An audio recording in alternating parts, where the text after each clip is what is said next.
Today we'll start with the topic cell, its EMF and its internal resistance. So let us first understand what are cells.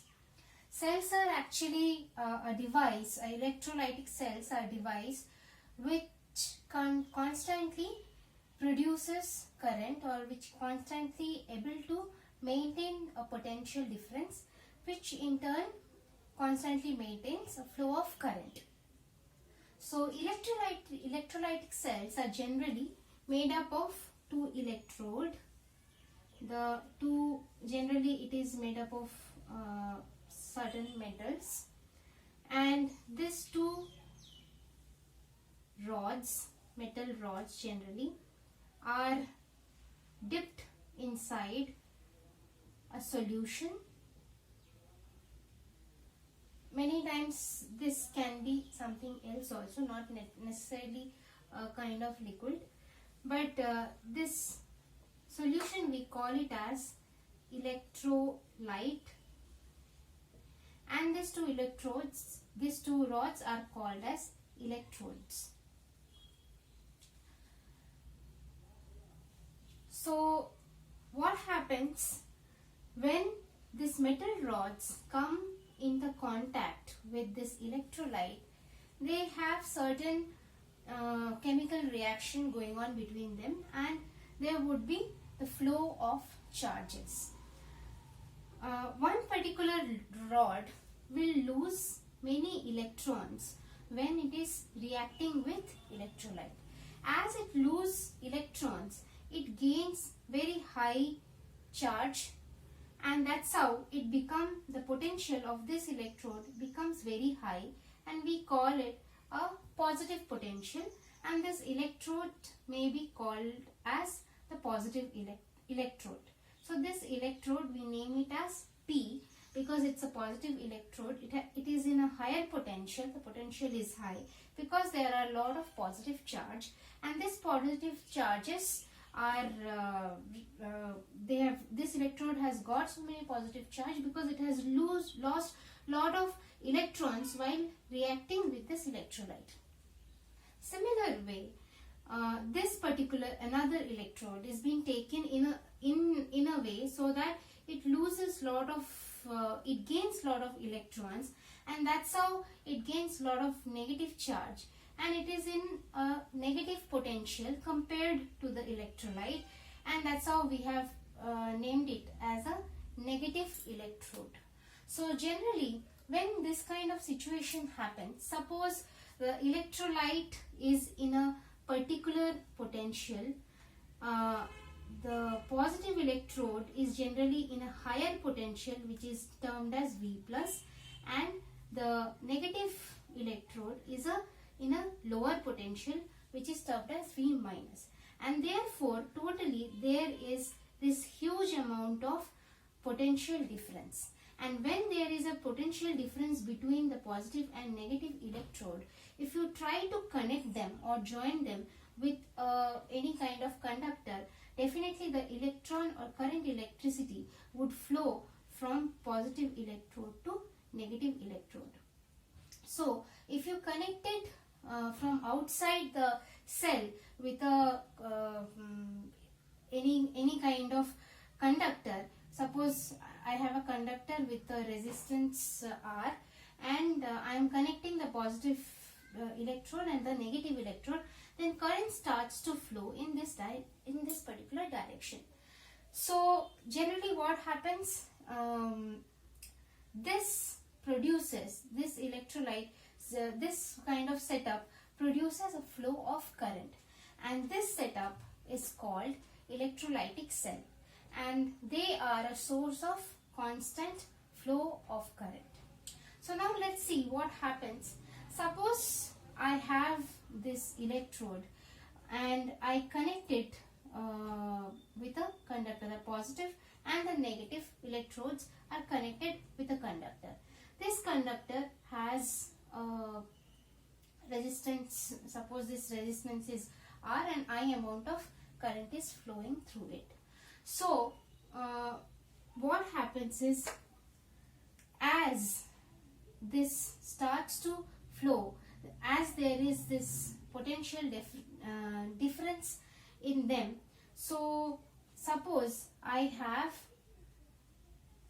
I is 0 in this kind of cell. Suppose I didn't connect anything and there is current is 0. It means that V by R is 0, right? So current is 0. This, in another term, we can call it as a open circuit, means when the circuit is not got connected. So when I have an open circuit, if you try to analyze the potential, that is V. In the open circuit, current is 0. So V by R is 0. And my R actually is not 0, neither V is 0. So I would try to calculate what would be my V in open circuit. So if I have to check, let's consider a particular point here as A and a particular point here as B. These are 2 points which is very close to electrode in the electrolyte. So as we know, the electrolyte maintains a particular potential. All the points in the electrolyte that would maintain a particular potential.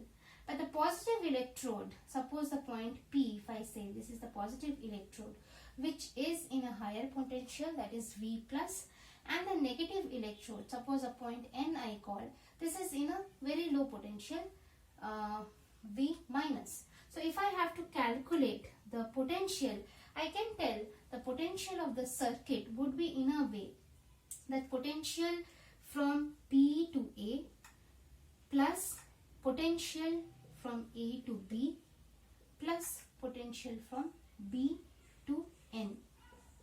This is the total potential V. So the total potential of the circuit is V, which is the potential difference from P to A, from A to B and B to N. So this way my circuit gets connected.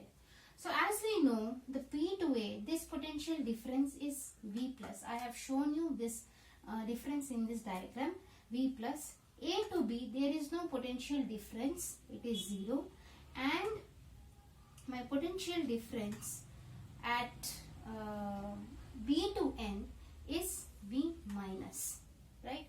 So I can say the total potential is V plus plus V minus, which I can call it a potential when current I is 0, or we can call this as open circuit potential, which we define with the letter epsilon, and this is called the electromotive force or EMF of the cell.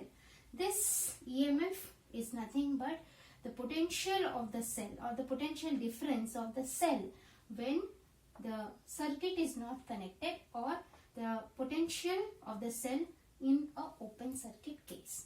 So this is the concept of EMF. Now suppose as I have connected the circuit from positive terminal to negative terminal, the current would start to flow throughout the circuit in this way, and then through the electrolyte the current would start flow in this direction, that is opposite direction of I.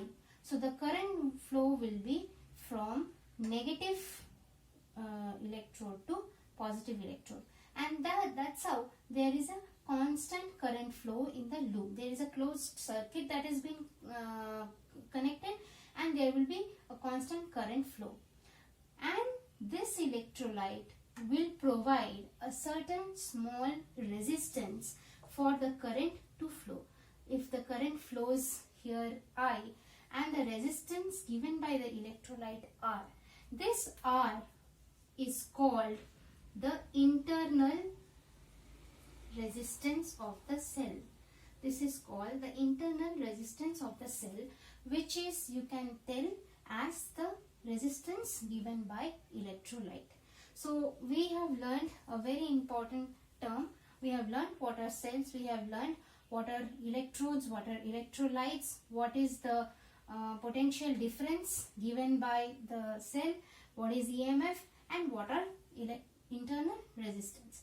Now let's see, when we close the circuit, if I have closed the circuit, what happens? If I close the circuit, the current would start to flow in a closed loop, and then the potential would be in a way that potential would be again PA plus AB plus BN, right? And this would be the potential V plus this potential drop across A and B would be current I into small r. V, because the potential drop across, we know IR, so the potential drop across this would be IR plus V minus. Now, as we know, the current generally I is flowing through this direction, but inside the current is flowing in opposite direction. So I need to put minus IR because I is in opposite direction. This shows the opposite direction. So I can tell now in a closed circuit my potential is epsilon, which is V plus and plus V minus IR. So this is my potential in the closed circuit. But now you see, we have generally for a cell, we will know its internal resistance. We would also be knowing its EMF, but we wouldn't know how much current it would produce. So if I have to calculate correctly the V, then I need to do little bit changes. Before that, I need to know what is I. So what I am doing for that, I am changing, as we know, V equal to I into R.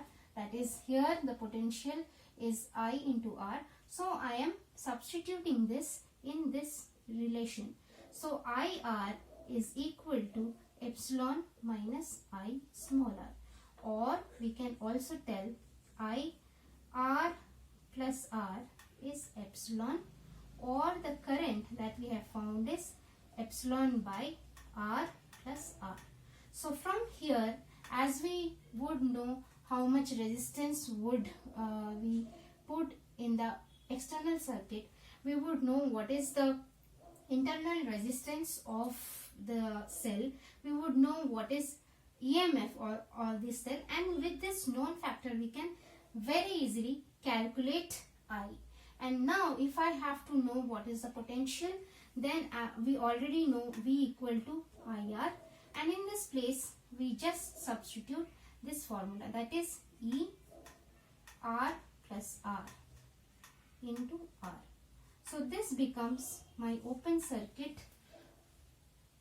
voltage or open circuit potential. This becomes my not open circuit, closed circuit. So this is my closed circuit potential. This is my formula for closed circuit current. So now we know in a cell, if I for a cell we would already know its internal resistance. It's already given generally for all the cells. So the EMFs we will know for a cell.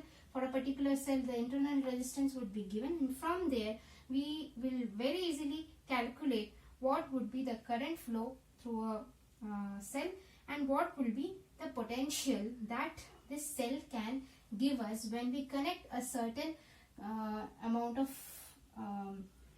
resistance to join this two electrode. And this particular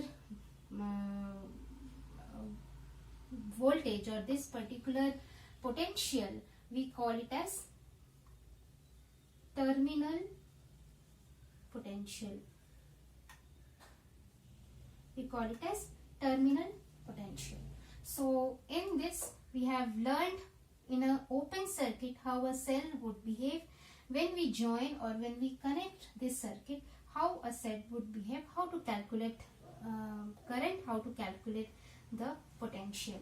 We have also known what is the EMF of a cell, what is the internal resistance of a cell. If you like the video, then press the like button, subscribe to the channel and press the bell icon.